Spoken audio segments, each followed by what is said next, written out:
As a midwife, when I see a pregnancy announcement, my first instinct is usually joy. But when I saw the photos of Hannah and Jeremiah circulating this week, my heart didn't flutter with excitement. It dropped with worry. We are looking at what appears to be a conception just 12 weeks postpartum. In the medical world, we call this a short interpregnancy interval, but in my family, we call it God's blessing. But I need to be real with you guys. Biologically, this is a danger zone. The body is not a machine. After a birth, especially if there was any surgical intervention, the uterus needs time to heal. Getting pregnant again this quickly isn't just busy, it's risky. Today, I'm taking off my sister hat and putting on my midwife hat. I'm going to walk you through the real medical risks of Irish twins, why the IBLP pressure ignores female anatomy, why I am genuinely praying for Hannah's safety right now. This isn't gossip. This is a health warning. I want to start by looking at the image that everyone is sending me. As a midwife, you get trained to look at bodies differently. When I look at Hannah in that floral dress, I'm not just looking for a bump. I'm looking at her posture, her skin pallor, and the way she's carrying the baby on her hip. If the rumors are true and she is indeed 3 or 4 months along, while holding a 3-month-old, her body is under an immense amount of structural stress. You can see the lordosis, the sway in her lower back. That's a sign that her abdominal muscles, the rectus abdominis, haven't had a chance to knit back together from the last pregnancy. In the medical world, we call this diastasis recti. To put a growing uterus behind a core that is effectively still open is setting her up for severe back pain and potential hernia issues.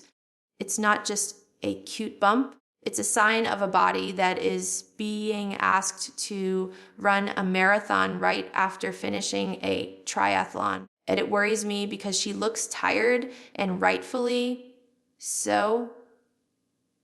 Let's talk about the timeline. 3 months postpartum is what we often call the 4th trimester. Biologically, the pregnancy isn't really over yet. The hormones are still regulating. The uterus is still shrinking as involution, and the blood volume is just starting to normalize. Conceiving during this window is technically possible, obviously, but it is biologically aggressive. The placenta from the first baby leaves a wound inside the uterus, a site where it detached. That site takes weeks, sometimes months, to fully heal. If a new embryo implants too close to that unhealed scar tissue or over a thinning uterine wall, the risks skyrocket. We are talking about increased risks of placenta accreta, where the placenta grows too deeply into the uterine wall, which can be life-threatening during delivery. In our family, we were taught that God opens and closes the womb, but we weren't taught about the physiology of the uterine lining. Ignoring that biology doesn't make it go away. The term Irish twins is thrown around a lot as a joke or even a badge of honor in big families. It refers to siblings born within 12 months of each other. Growing up, I saw this celebrated. It was seen as maximum efficiency, getting as many arrows in the quiver as possible.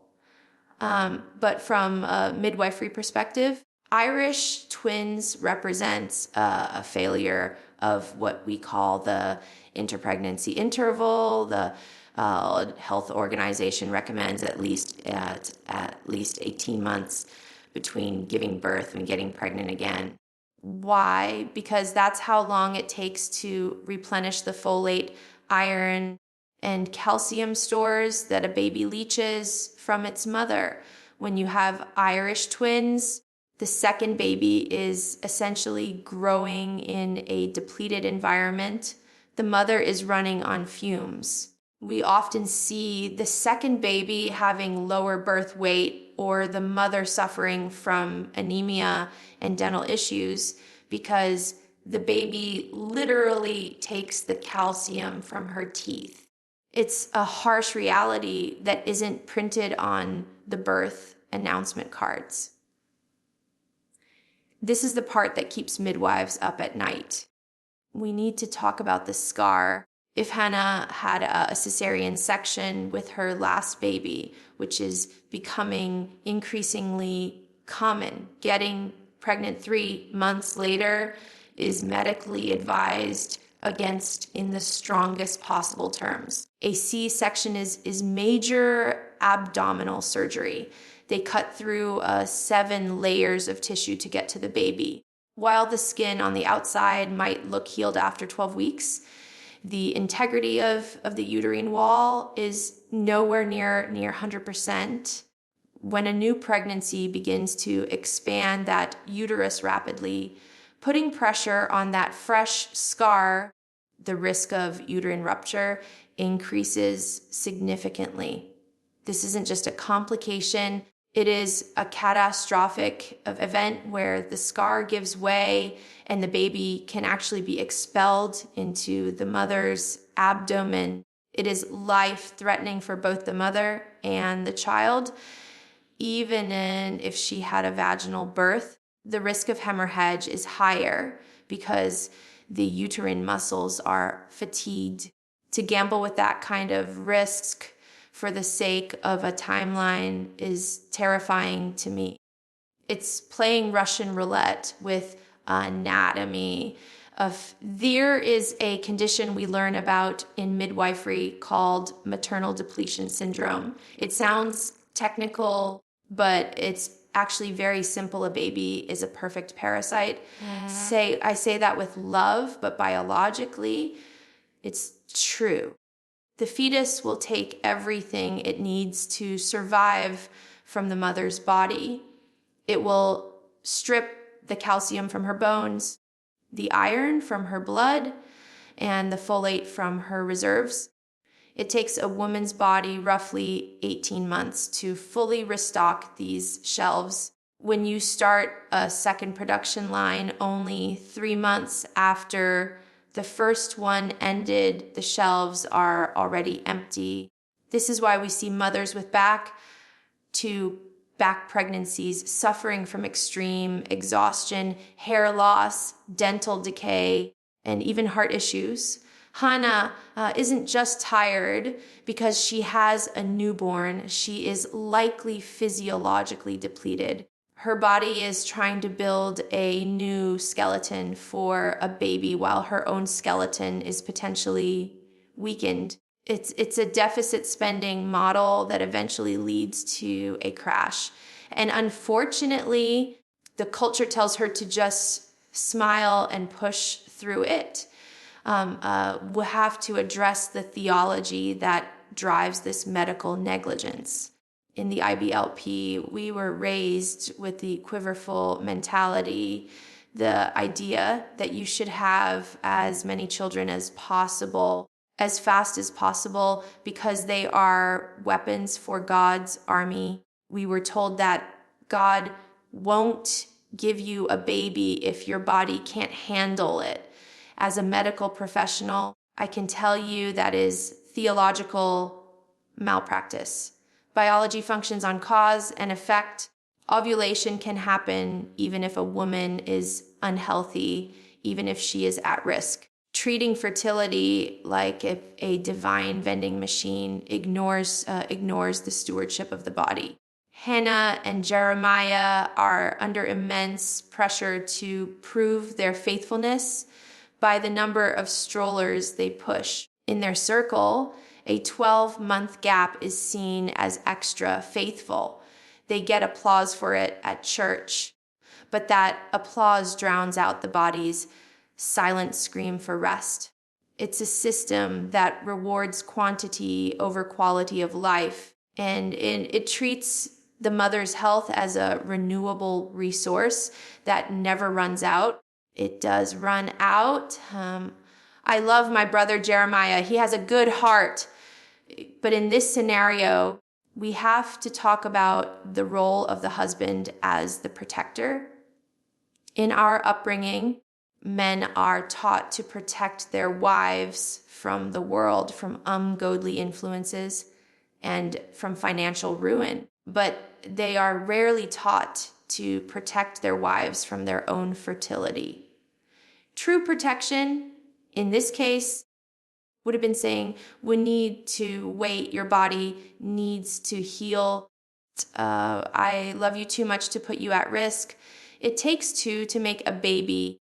The burden of contraception or the lack of it often falls on the woman in our culture, but the decision is usually driven by the man's leadership. If Jeremiah is truly leading his family, he needs to look at the medical data. He needs to see that protecting Hannah means giving her a break. It's not unspiritual to use birth control or natural family planning to space children. It's an act of love. I hope he realizes that before it's too late. This is a topic that gets hushed up in conservative circles, but as a midwife, I talk about it every day.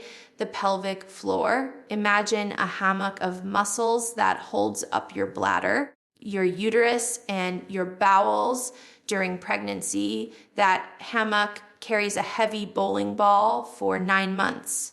During birth, it stretches to the limit. 3 months postpartum, that hammock is still sagging.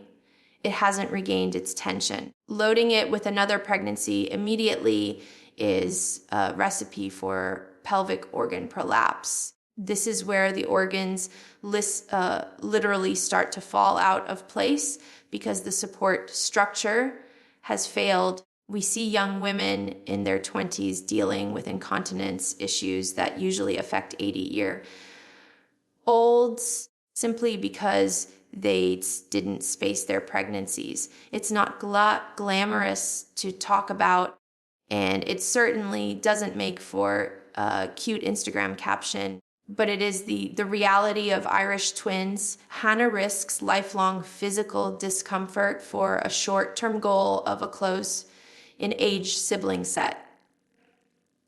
We talk a lot about the uterus, but we need to talk about the brain. Postpartum hormones are a roller coaster that no one can truly prepare you for. In the first few months after birth, your estrogen and progesterone levels drop vividly. You are living in a fog of sleep deprivation and chemical imbalance. When you introduce a new pregnancy into that volatile mix at the 3-month mark, you are essentially doubling down on the hormonal chaos. We know from clinical studies that women who conceive less than 6 months postpartum are at a significantly higher risk for perinatal mood and anxiety disorders, PEMIDs.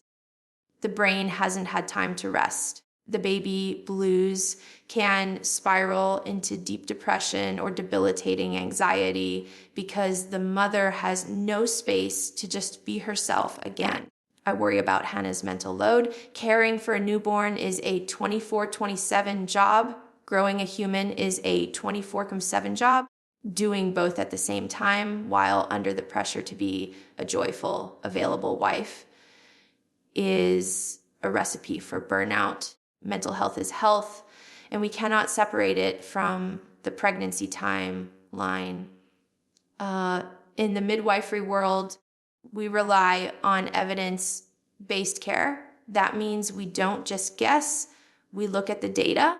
The World Health Organization, WHO, and the American College of Obstetricians and Gynecologists a COG are very clear on this. The gold standard recommendation is to wait at least 18 to 24 months between giving birth and conceiving the next child. This isn't an arbitrary rule made up to limit families. It is based on outcomes. The data shows that pregnancies conceived sooner than 18 months have higher rates of preterm birth, low birth weight, and placental abruption. In our family, we were taught to view these medical guidelines as worldly fear-mongering. We were told that doctors just wanted to control the population.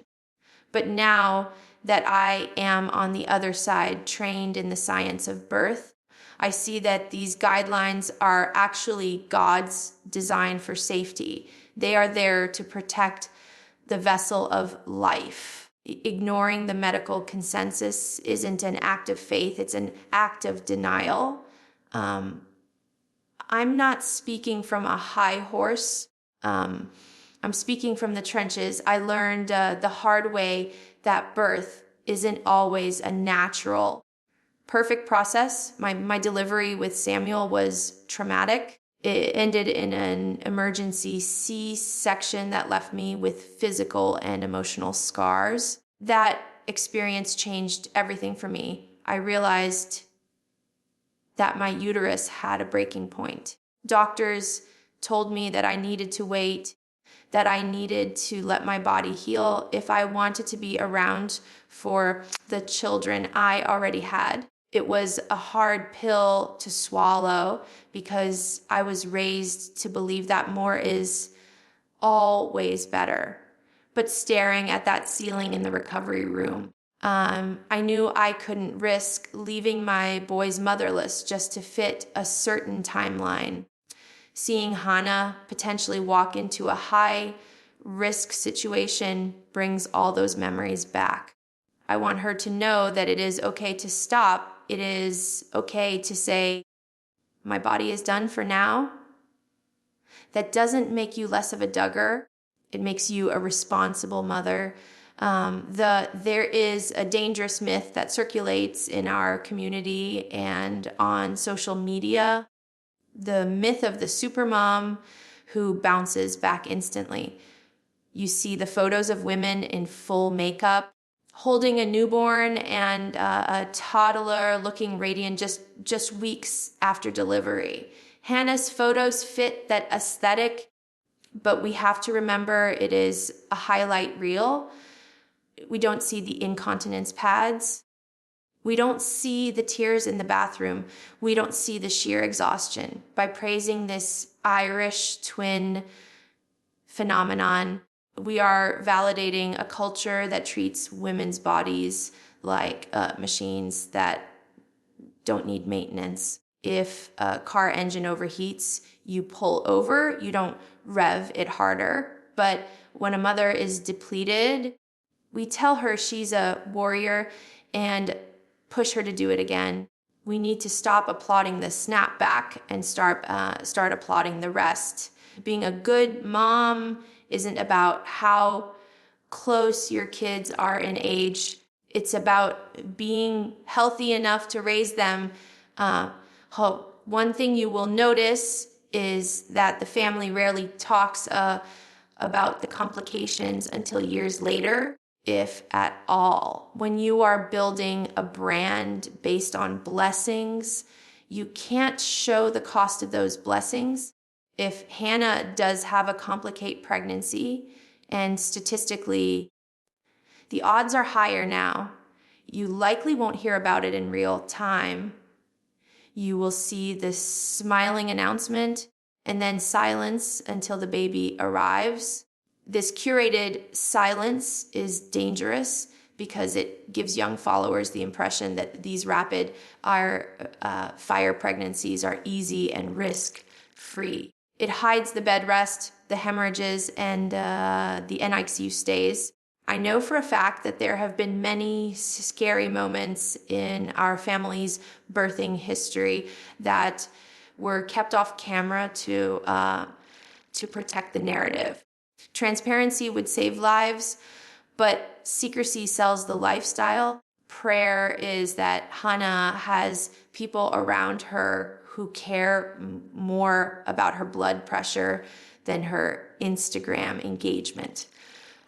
When we look at the statistics for pregnancies conceived within 6 months of a previous birth, the data is undeniable.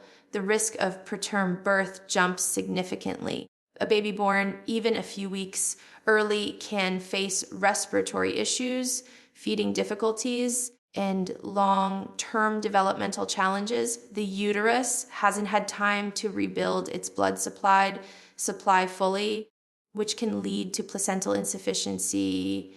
Essentially, the placenta can't pump enough oxygen and nutrients to the baby in the final weeks, often forcing an early delivery. We've seen premature babies in our family before. We know the stress of the NICU, the beeping monitors, the tubes, the fear. To knowingly increase the odds of that happening by ignoring the recommended waiting period is a heavy gamble. I pray that this baby goes to full term, but medically speaking, Hannah is now in a high risk category for preterm labor. This means she needs extra monitoring, more ultrasounds, and potentially bed rest, which is nearly impossible with a 3-month-old at home. Another layer to this is breastfeeding. If Hannah is nursing her 3-month-old, her body is producing prolactin, but pregnancy produces progesterone. These two hormones are often at war with each other. Nursing while pregnant, often called tandem nursing, is physically exhausting. It requires a massive caloric intake that most busy moms just can't manage. Furthermore, pregnancy hormones can dry up the milk supply or change the taste, often leading to the older baby weaning abruptly. This can cause emotional distress for the infant who is losing their comfort source just as a new sibling arrives.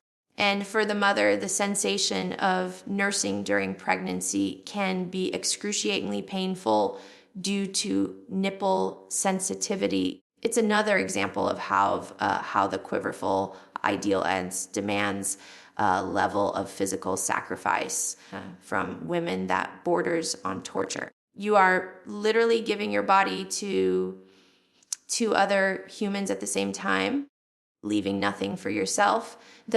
This is personal for me because I had to make the choice to break this cycle. After my own complications, Derek and I decided to use non-hormonal birth control to space our children. In my family, that was seen as a lack of faith. It was whispered about, but I realized that faith isn't about testing God by putting your life in danger. Faith is being a good steward of the body He gave you. Taking the time to heal between pregnancies allowed me to be a better mother to Israel and Samuel. It allowed me to recover my mental health. It allowed us to focus on our marriage. Seeing Hannah possibly stuck in that pressure cooker makes me sad because I know the freedom that comes from saying not right now. I want every woman in my family to know they have autonomy over their reproductive choices. You are not just a vessel, you are a person. Hannah, if you ever see this, please know that I am not judging you. I am scared for you. I know the pressure you are under to be the perfect Duggar wife who fills the nursery. I know the smiles you have to fake when people ask if you're excited, but please listen to your doctors. If they tell you to rest, rest. If they tell you this is dangerous, believe them. Do not let the family culture silence your pain. Your life matters just as much as the baby's life. You cannot pour from an empty cup. If you need a break, take it. If you need help, ask for it outside of the circle. There is a whole world of support that doesn't require you to be a martyr. You are doing a hard thing, and I am rooting for your safety above everything else.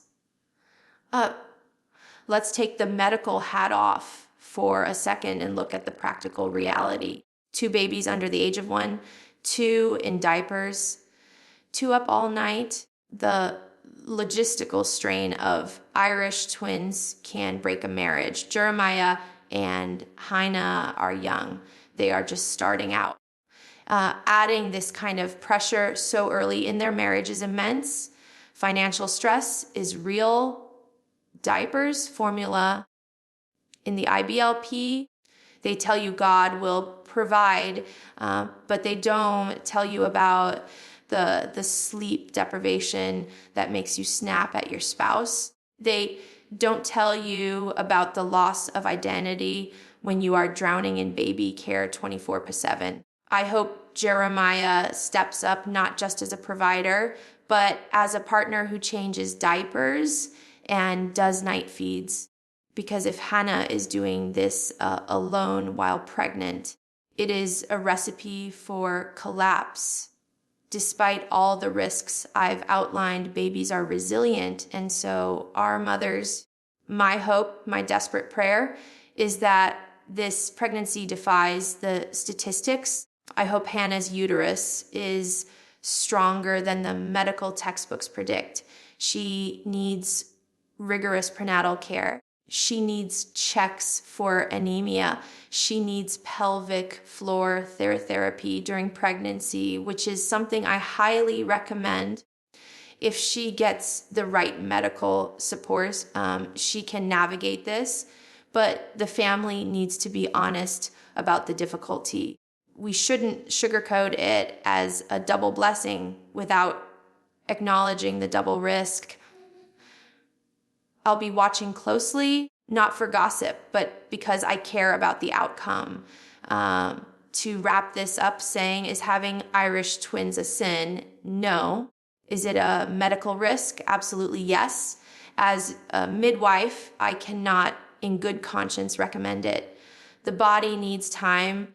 Healing is holy work. Rushing the process dishonors the incredible work a woman's body does in creating life. To anyone watching who is feeling the pressure to conceive again before they are ready, you are allowed to say no. You are allowed to heal. A healthy mother is the greatest gift you can give your children. Let's stop treating pregnancy like a race and start treating it like the major medical event it is. Stay safe. Listen to your body and take care of yourselves.